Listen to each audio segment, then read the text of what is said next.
ఒకానొక గ్రామం. ఆ గ్రామానికి చాలా దూరంగా ఓ మహానగరం ఉంది. ఆ మహానగరానికి వెళ్ళాలంటే నెల రోజులు ప్రయాణం చేస్తేనే గాని చేరుకోలేము. నెల రోజుల ప్రయాణం అంటే ఎంత దూరమై ఉంటుందో ఎవరైనా ఇట్టే ఊహించగలరు. ఏడాదికి ఒక్కసారి మాత్రమే ఆ నగరానికి వెళ్లే ట్రైన్ వస్తుంది. ఓ వ్యక్తి ఆ సిటీకి వెళ్ళాలనుకున్నాడు. ట్రైన్ రాకపోకల వివరాలు తెలుసుకున్నాడు. ట్రైన్ రాకకు 4 రోజుల ముందు నుంచే ప్రయాణ ఏర్పాట్లు కూడా చేసుకున్నాడు. ఇక ట్రైన్ వచ్చే రోజు 2 గంటల ముందే స్టేషన్కు చేరుకున్నాడు.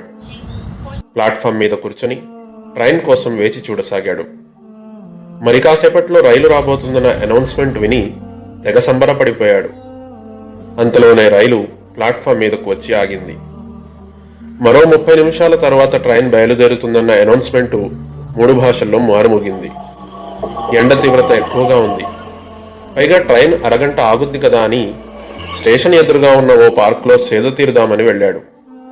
20 నిమిషాలు పార్కులో గడిపి చివరి 10 నిమిషాల్లో ట్రైన్ ఎక్కాలని భావించాడు. ఆహ్లాదకరమైన పార్కు వాతావరణం, అందులోని రంగురంగుల సీతాకోక చిలుకలు, పున్నమి వెన్నెలలా మెరుస్తున్న చిన్నారుల అల్లరి, ఇవన్నీ అతన్ని చూపు తిప్పుకొనివ్వలేదు. అంతలోనే స్టేషన్ దాటి వెళ్లిపోతున్న ట్రైన్ కూత విని ఒక్కసారిగా ఉలిక్కిపడ్డాడు. ఉరుకులు పరుగులతో స్టేషన్కు పరుగెట్టాడు. ఎక్కవలసిన ట్రైన్ మిస్ అయ్యింది. ఆ క్షణంలో అతనికి తన మీద తనకే కోపం కట్టలు తెంచుకుంది. తన్ను తాను అసహ్యించుకున్నాడు. 11 నెలల పాటు వేచి చూసిన ఆ ట్రైన్ తన చిన్నపాటి నిర్లక్ష్యంతో మిస్ అయ్యింది. కానీ మళ్ళీ ఆ ట్రైన్ రావాలంటే 11 నెలలు వేచి చూడాల్సిందే. ఈ కథలోని వ్యక్తి మరెవరో కాదు, నువ్వే. ఆ ట్రైన్ పేరు రమజాన్. ప్రతి 11 నెలలకోసారి వస్తుంది. 30 రోజులు దాని ప్రయాణ నిడివి. ఇందులోని పార్కు, సీతాకోక చిలుకలు, ఆ చిన్నారుల అల్లరి, ఇవన్నీ మనల్ని మోసానికి గురిచేసే ప్రాపంచిక తళుకు బెళుకులు. మన లైఫ్లో రమజాన్ ట్రైన్ ఇలా వచ్చి అలా వెళుతుందా?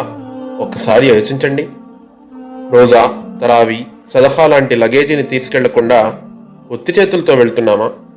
ఒక్కసారి ఆలోచించండి. రంజాన్ ట్రైన్ చాలా ఫాస్ట్గా వెళ్తుంది. ఒక్కసారి వెళ్ళిపోయిందంటే మళ్ళీ 11 నెలలు వెయిట్ చేయాల్సి ఉంటుంది. వచ్చే రంజాన్ మళ్ళీ వచ్చినా మనం ఉంటామన్న గ్యారంటీ లేదు కదా. ఎందుకంటే ఎంతోమంది గత రంజాన్ నెలలో మనతో ఉన్నవారు ఈసారి మనల్ని వీడి శాశ్వతంగా వెళ్ళిపోయారు. ఎంతోమంది ఆప్తులు గత రంజాన్లో మనతో రోజాలు పాటించారు, మన వెంట తరావీ నమాజులు చేశారు. కానీ ఈసారి వారు మనతో లేరు. వారంతా తమ శాశ్వత పడకల్లో నిద్రిస్తున్నారు. అందుకే మిత్రమా, ఓసారి ఆలోచించు. రమజాన్ అనే ట్రైన్ ఇప్పుడు ప్లాట్ఫామ్పై సిద్ధంగా ఉంది. త్వరపడు, సీటు రిజర్వ్ చేసుకో. స్వర్గలోకపు గాలిని పీల్చుకుంటూ నీ ప్రయాణాన్ని సుఖవంతం చేసుకో. అన్ని రకాల భయాందోళనల నుండి రక్షణ పొందు. రోజా అనే డాలు తొడిగి మిమ్మల్ని మీరు రక్షించుకోండి.